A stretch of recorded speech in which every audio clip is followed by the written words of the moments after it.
Bonjour mes chers balances, bienvenue sur ma chaîne YouTube. Mon nom est Nicole. Je vais vous faire une lecture des énergies du mois de mai 2021. J'espère que vous allez bien mes chers balances. Alors, on va commencer avec les aspects planétaires. Mercure vient de traverser en Gémeaux le 3 mai. Alors, Mercure, c'est la planète de l'intellect, c'est la planète de la communication, hein, c'est le messager de Dieu, Mercure. Alors, Gémeaux, c'est le signe de communication. Alors, vous pouvez regarder où se situe Gémeaux dans votre carte du ciel. Vous allez voir dans quel aspect de la vie, où est-ce que vous allez être plus éveillé sur le plan mental. Parce que c'est le mental, Mercure. Hein. Le 11 mai, on va avoir la nouvelle lune en taureau.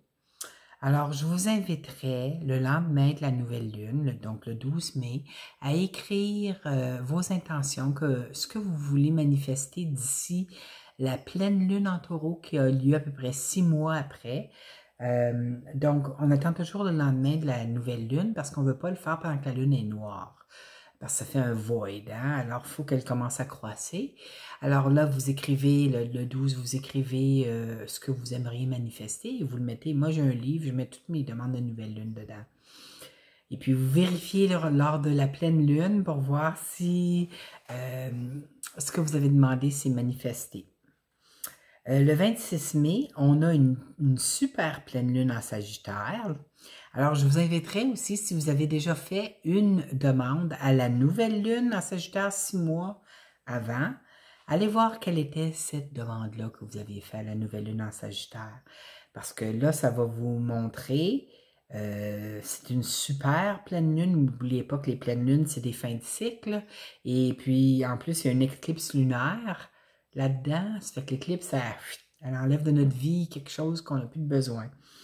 Alors, votre intuition va nous éclairer aussi. L'intuition va nous éclairer durant cette période parce que c'est une période de près de 2 semaines et demie, je crois.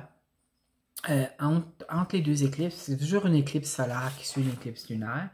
Alors, l'éclipse solaire, je disais toujours une éclipse, en tout cas. L'éclipse solaire va être en Gémeaux le 10 juin. Alors, entre le 26 mai et le 10 juin, le voile est très mince entre le plan terrestre et puis l'au-delà. Alors, l'intuition est beaucoup plus aiguisée. Alors, écoutez votre voix intérieure. Elle va vous guider superbement. OK? C'est un mot superbement. En tout cas, elle va vous guider vraiment pleinement là, durant cette période-là. OK? Puis il y a aussi notre cher Pluton, la planète des Scorpions, qui est en rétrograde jusqu'au mois d'octobre. Alors Pluton, c'est, comme je dis, vous savez, Scorpion, c'est un signe de transformation. Pluton, c'est la planète moderne des Scorpions. Alors Pluton, c'est la planète des transformations aussi. Elle est dans le signe du Capricorne depuis 2008. J'ai hâte qu'elle parte. Je pense que c'est en 2023 qu'elle va quitter. J'ai hâte. Cette année-là. Alors, Pluton en rétrograde, ça veut dire que tu es en train de nous libérer de liens karmiques, de karma, de choses pénibles qui nous retiennent de notre évolution. Alors, c'est peut-être des choses qu'on a enfouies à l'intérieur de nous, peut-être qu'on n'a même pas réalisé qu'on a enfoui, mais Pluton va le faire ressortir à la surface, remonter à la surface pour qu'on puisse se libérer. Tu sais, vous allez penser, mon Dieu, pourquoi je pense à ça? Ça fait tellement longtemps. Mais oui, c'est ça. Alors, des fois, ça a besoin juste un petit... peut-être qu'on a besoin de se pardonner ou pardonner quelqu'un. N'oubliez pas, donner notre pardon à quelqu'un. On n'est pas obligé de leur dire d'aller les appeler ou d'aller les voir, dire écoute, je te pardonne pour ce que tu m'as fait en 2012. Là. Tu sais, c'est pas comme ça. On pardonne, on s'assoit, puis on pardonne dans notre cœur, dans ma âme. Alors la personne, vous n'êtes même pas obligé de lui faire face. Vous installez là, tranquille, là, puis vous rentrez dans votre cœur, dans votre âme, puis là, vous parlez vous parlez à la personne ou à la situation et vous pardonnez, vous demandez aux anges de relâcher ça afin que vous puissiez aller de l'avant pour plus avoir cette pesanteur-là en vous. Parce que vous voyez, la Terre est en train de s'élever énergétiquement, alors on peut pas garder des situations pesantes qui nous retiennent prisonniers. On doit évoluer, hein? Alors, c'est ça. Alors, les choses pénibles vont refaire surface, il faut les relâcher. Puis ça va, vous allez voir, spécial, ça nous fait réaliser plein de choses à propos de nous. Peut-être même s'accepter. Hein. Vous êtes un signe, vous, votre planète, c'est Vénus, hein, mes chers balances, c'est Vénus, votre planète. Et puis Vénus, justement, elle vient de... Non, elle va rentrer en Gémeaux le 8 mai. Présentement, elle est en Taureau et dans son autre signe qu'elle gère. Alors, tu sais, vous, c'est la beauté, c'est tout ce qui est harmonieux, c'est l'abondance, hein, tout ce qui est... Alors, il y a peut-être des situations vis-à-vis ça qui vont remonter à la surface. Peut-être que ça peut être des situations que vous avez envers vous-même aussi, là. Il faut relâcher. Tu sais, l'amour-propre est là-dedans aussi. Il faut s'aimer. Si on veut attirer quelqu'un dans notre vie, là, il faut apprendre à s'aimer comme on est avant. Sans ça, on n'attirera pas personne qui va venir nous complimenter, En tout cas, qui va pouvoir être un bon partenaire de vie. Vous voyez ce que je veux dire? En tout cas, fait que c'est ça. Vous le savez, là, vous allez devoir... c'est ça. Ben, je vous dis, vous allez devoir, si vous ne le faites pas, ça va être plus pénible. Quand on le fait, on n'aura pas le choix de le faire. Si vous résistez, ça va être encore plus pénible pour vous. Alors, tu sais, on va y aller le plus rapidement possible et puis, tu sais, libérer ce qu'on doit libérer. Bon, on va aller de l'avant. Là, je vois que au mois de mai, vous allez avoir beaucoup... Tu sais, vous savez, j'ai l'impression que pour certaines situations, vous ne savez pas quoi faire. Tu sais, vous dites ça, vous avez le deux de denier, regardez, danse un pied sur l'autre. C'est comme si ça peut être votre budget parce que c'est des deniers. Tu sais, comme vous savez pas, peut-être qu'il y a des dépenses imprévues qui vont arriver, puis que vous savez pas comment gérer, qu'est-ce que je vais faire, j'ai d'autres affaires à payer, quoi que ce soit. C'est pas nécessairement relatif à l'argent, ça pourrait l'être. Mais pour certaines personnes, les deux, c'est toujours des choix. Qu'est-ce que je fais? Est-ce que je fais ci? Est-ce que je fais ça? Il faut que vous gardez l'équilibre. Hein? Puis vous savez, vous, les balances, il faut que ce soit de l'équilibre sur tous les plans de votre vie, sinon vous n'êtes pas bien. Alors, si vous n'êtes pas bien, mes chers balances, en ce moment, allez sonder votre cœur pour voir c'est sur quel aspect que vous n'êtes pas bien. C'est parce que vous n'avez pas l'équilibre, cet aspect-là. Il faut peut-être que vous en demandez trop. Hein? Vous êtes exigeants aussi, les balances, là. Mais il faut toujours que les balances gardent l'équilibre afin que tout aille bien dans votre vie. OK? C'est comme si vous vous attendiez à qu'est-ce qui va arriver, là? OK, je suis tannée. Il y a une chose après l'autre qui se passe pour moi. Je veux être bien. Je veux être bien dans ce que je veux faire. Je veux aller de l'avant avec ma vie. Je suis tannée de toutes les embûches qui se mettent sur mon chemin. C'est comme si vous attendez à ce que quelque chose d'autre va vous arriver pour vous empêcher d'évoluer. Mais j'ai l'impression que vous allez devoir commencer à prendre... avoir un petit peu plus d'enthousiasme face à face aux situations qui vont se passer pour vous, parce qu'on a ici la reine de bâton. Ça peut représenter aussi quelqu'un qui est signe de feu dans votre vie. Donc, les signes de feu, il y a Lion, Sagittaire, et puis, je le dirai pas, Lion, Sagittaire, Lion, Sagittaire, et puis, mon Dieu, Nicole, mon Dieu. Bélier. Comment je peux oublier Bélier? My God, le premier signe du zodiaque. Alors, Bélier, Lion, Sagittaire. Ça peut être quelqu'un qui est Bélier, Lion, Sagittaire qui est là pour vous aider. Ça pourrait aussi être... ça pourrait être vous qui incarnez l'énergie du signe de feu, parce que les signes d'air, les signes de feu, parce que vous êtes un signe d'air, c'est très harmonieux. Peut-être que vous allez vous dire, écoute, je ne peux pas passer ma vie là à me dire qu'est-ce qui va m'arriver, c'est quoi qui s'en vient pour moi encore, là, parce que là, je suis tannée de passer à travers ces choses-là. Vous allez décider, là, si c'est vous, vous allez peut-être probablement décider de prendre les choses en main et puis d'aller de l'avant avec votre vie avec enthousiasme pour attirer dans votre vie ce que vous voulez vraiment attirer dans votre vie et trouver l'équilibre dans votre vie. Si ce n'est pas le cas, vous allez sûrement rencontrer quelqu'un qui est un signe de feu qui va pouvoir vous aider, vous guider sur ce plan-là et sortir de votre petit côté ombre qui est là, le petit chat noir. C'est pas parce que c'est un chat, mais c'est à cause que c'est un chat noir. Parce que les signes de feu, tu sais, tous les signes ont l'ombre et la lumière, mais les signes de feu qui sont dans l'ombre, ça peut même devenir, tu sais, c'est pas beau un signe de feu dans l'ombre. Puis je parle pas de beauté, beauté corporelle. Je parle de, ça peut même faire peur, vous voyez.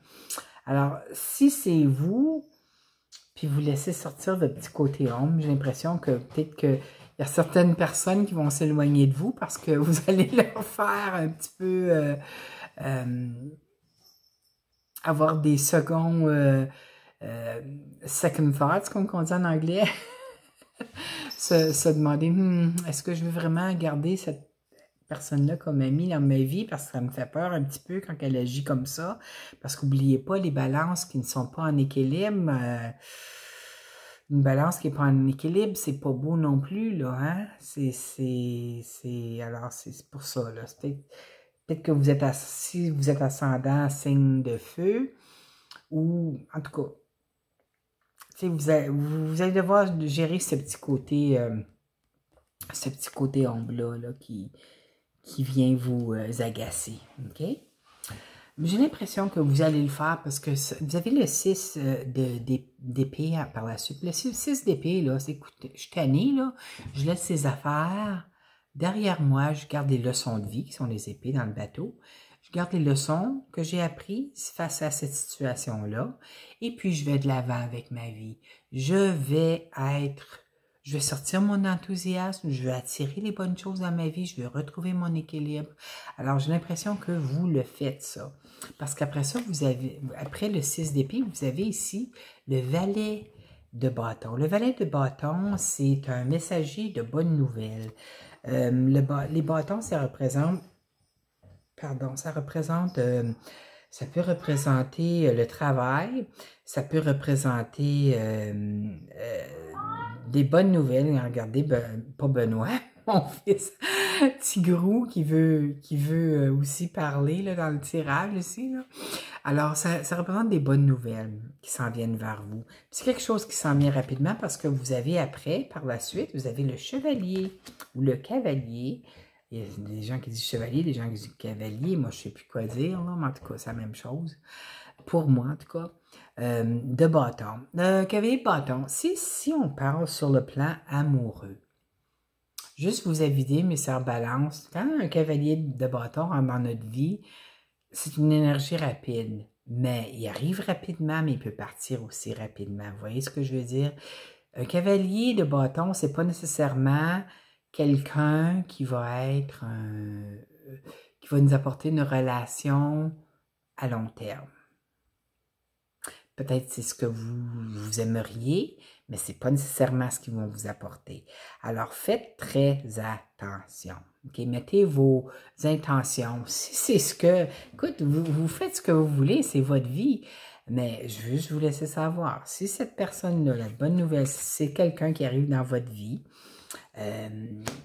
que vous croyez qui pourrait être un partenaire de vie idéal pour vous, sachez que le chevalier de bâton peut partir aussi rapidement qu'il arrive. OK? Ça n'empêche pas que ça peut aussi être l'amour de votre vie parce que vous avez le 10 de coupe ici. Ça fait que, tu sais, empêchez-vous pas de vivre des expériences ou de vivre des situations qui peuvent vous apporter le bonheur. Mais vous savez, mes chers balances, on peut pas dire aux autres quoi faire. OK? Bon. OK, on va aller avec les cartes Lenormand. J'ai 3 cartes le Normand qui ont sorti pour vous. C'est pas des cartes de tarot du tout. C'est une autre sorte de carte, là. C'est fou. La première carte qui est sortie pour vous, c'est le 9, le bouquet. Regardez. Alors, le bouquet, ça incarne la beauté, le bonheur, le don qui réchauffe votre cœur. Ça annonce votre rétablissement et votre bien-être. Alors, c'est une très belle carte. C'est super pour vous. La deuxième carte qui a sauté, c'est le 22, le choix. OK, le choix. Regardez. Hein? C'est 2 portes lumineuses. Et vous avez un choix. Vous allez avoir un choix à faire. OK. Ça dit, annonce des décisions et des choix. Nouvelle direction, possibilités infinies. OK? Alors, vous allez avoir un choix à faire. Peut-être que c'est sur le plan amoureux. Hein? Est-ce que je vais de l'avant ou non avec cette personne-là, sachant qu'elle peut me briser le cœur si je m'investis trop profondément avec cette personne-là? OK? Alors, c'est à vous à faire le choix, mais n'oubliez pas qu'avec tout choix, on a toujours des conséquences, qui peuvent être bonnes ou mauvaises. La troisième carte, Normand, c'est le temps. Regardez, c'est comme une horloge. C'est le temps. Et le temps, c'est utiliser avec sagesse afin d'offrir une perspective, savourer chaque seconde et vivre pleinement. Si vous agissez vite, vous remporterez la mise. Voilà. Alors, le temps dit de ne pas trop niaiser. Okay? Surtout quand on a la décision à côté. Peut-être que si ça vous prend trop de temps à faire la décision, l'opportunité va passer et vous allez la perdre. Alors, le temps vous dit, faites la décision puis vas-y, fonce dans la vie. OK? Alors, c'est ça. C'était votre tirage pour le mois de mai. J'espère que vous allez vivre plein de belles expériences, mes chers balances. Vous le méritez, hein, avec votre belle planète Vénus. Oh my God, que c'est belle Vénus. Ah, quand on regarde dans le ciel et qu'on voit la planète la plus brillante, là, c'est votre planète, ça. C'est Vénus. Elle, je pense qu'elle a traversé l'horizon. Maintenant, elle est visible encore. Elle n'était pas. En tout cas, regardez dans le ciel quand vous voyez une planète très lumineuse, c'est la vôtre. Sachez que c'est votre belle planète. Alors, je vous souhaite un merveilleux mois de mai, mes chères balances. Je vous souhaite tout ce qu'il y a de meilleur pour vous. Prenez grand soin de vous et j'espère vous revoir le mois prochain. Je vous aime fort. Bye bye.